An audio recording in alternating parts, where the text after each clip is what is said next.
Hello friends, welcome to study 147। आज की video में हम डेली करंट अफेयर से 2024 को कवर करेंगे, जिसमें 12 जनवरी 2024 से रिलेटेड जितने भी इंपॉर्टेंट करंट अफेयर्स के क्वेश्चन हैं, साथ ही क्वेश्चन से रिलेटेड इंपॉर्टेंट की पॉइंट, इनको हम डिटेल से कवर करेंगे।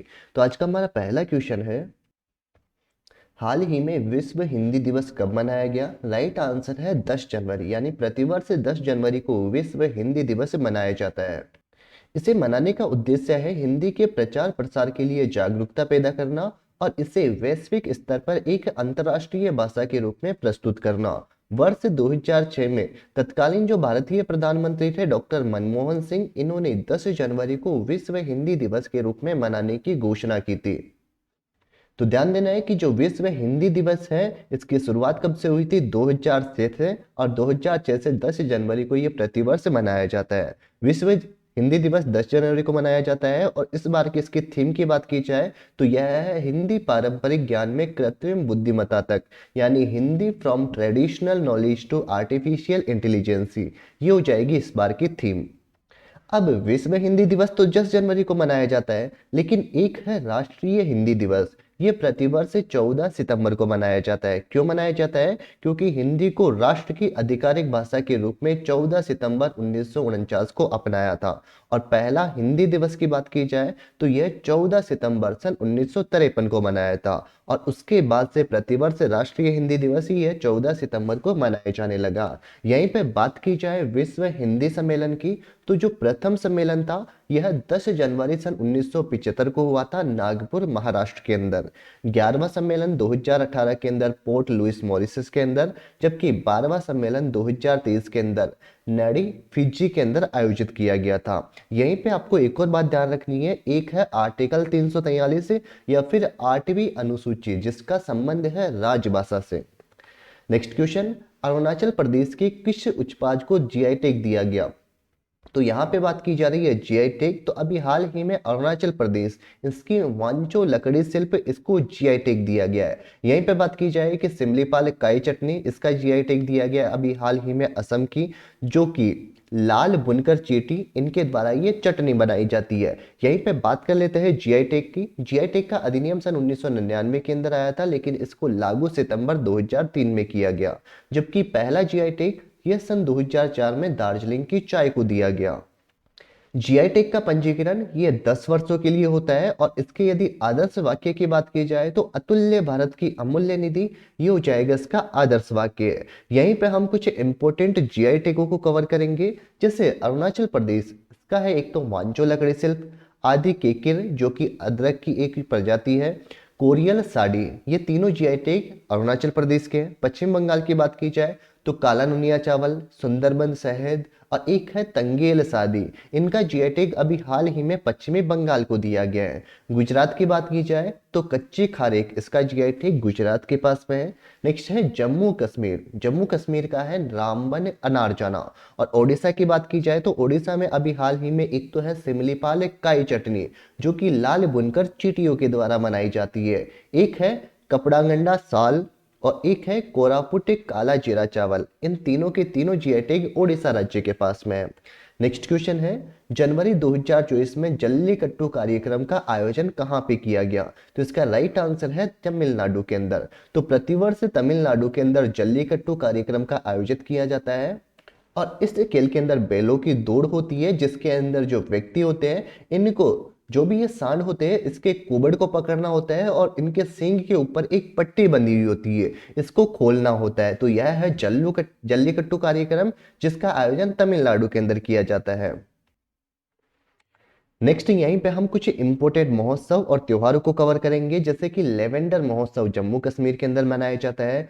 काला घोड़ा कला महोत्सव ये मुंबई में आयोजित होता है। ऑरेंज फेस्टिवल कोहिमा नागालैंड में। तोरंगिया फेस्टिवल अरुणाचल प्रदेश में। सरहुल पर्व यह झारखंड में मनाया जाता है। गुड़ी पर्व, खंडोबा महोत्सव दोनों के दोनों महाराष्ट्र के हैं। वांचुआ महोत्सव और बिहू पर्व ये असम में आयोजित किए जाते हैं।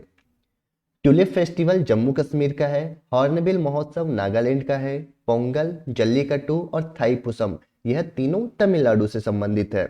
नेक्स्ट है हरेली त्योहार, यह छत्तीसगढ़ का है। मांडू महोत्सव मध्य प्रदेश का। नुआखाई महोत्सव, रज महोत्सव, जगन्नाथपुरी रथ यात्रा, यह ओडिशा से संबंधित है। लोसांग त्योहार सिक्किम का, चपचारकूट महोत्सव मिजोरम का, खर्ची पूजा त्रिपुरा की और एक है बोनालू महोत्सव, ये तेलंगाना के अंदर मनाया जाता है।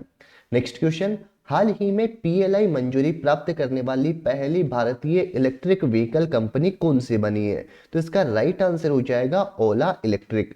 ओला इलेक्ट्रिक, इसको अभी हाल ही में पीएलआई मंजूरी दे दी गई है सरकार के द्वारा। यहीं पे यदि बात की जाए कि आखिरकार ये पीएलआई इसकी फुल फॉर्म क्या होती है, तो प्रोडक्शन लिंक्ड इंसेंटिव, ये होती है पीएलआई की फुल फॉर्म। और ओला सरकार की पीएलआई स्कीम में पात्र होने वाली पहली भारतीय इलेक्ट्रिक व्हीकल कंपनी बन गई है। ओला को यह मंजूरी एमएचआई के द्वारा दी गई, जिसकी फुल फॉर्म होती है मिनिस्ट्री ऑफ हैवी इंडस्ट्री।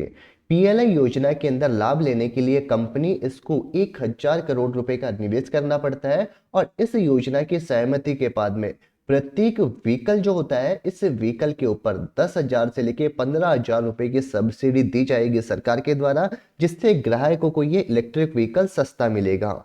और एक और बात ध्यान रखनी है, यहाँ पे क्वेश्चन पूछे कि भारत की पहली इलेक्ट्रिक डबल डेकर बस की यह मुंबई में लॉन्च की गई थी, जिसका नाम था स्विच EIV22।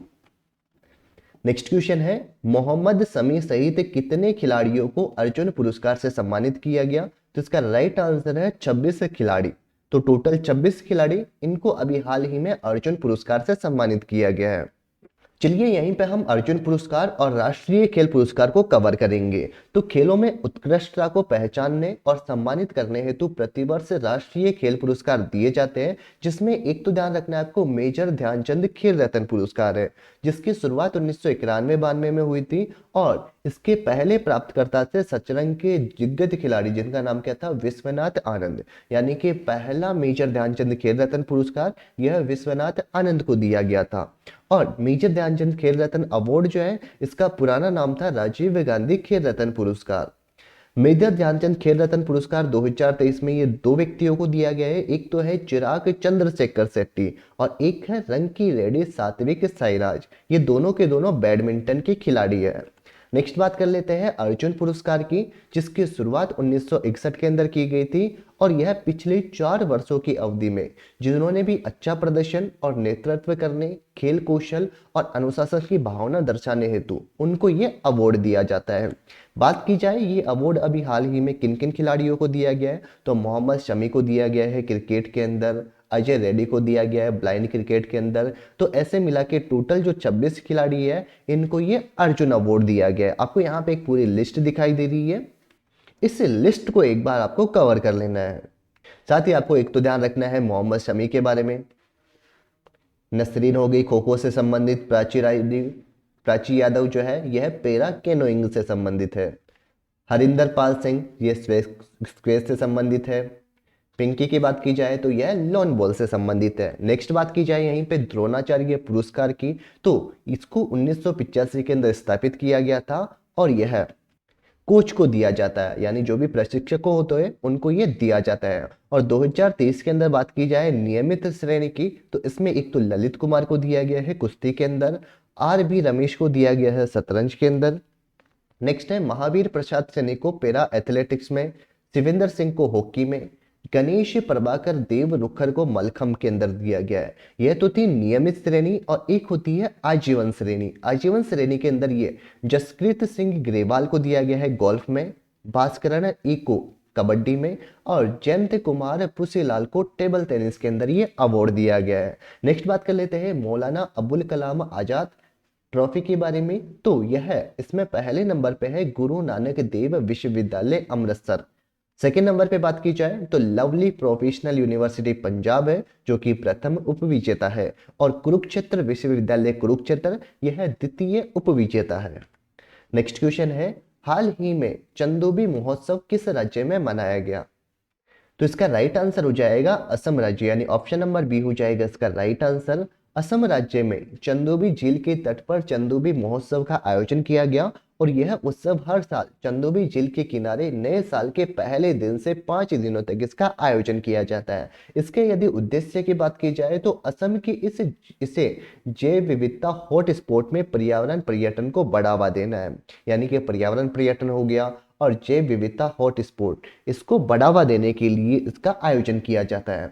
यहीं पे यदि बात की जाए झीलों के बारे में, तो भारत की सबसे बड़ी ताजे पानी की झील यह वुल्लर झील है, जो कि जम्मू कश्मीर के अंदर स्थित है। और पूर्वोत्तर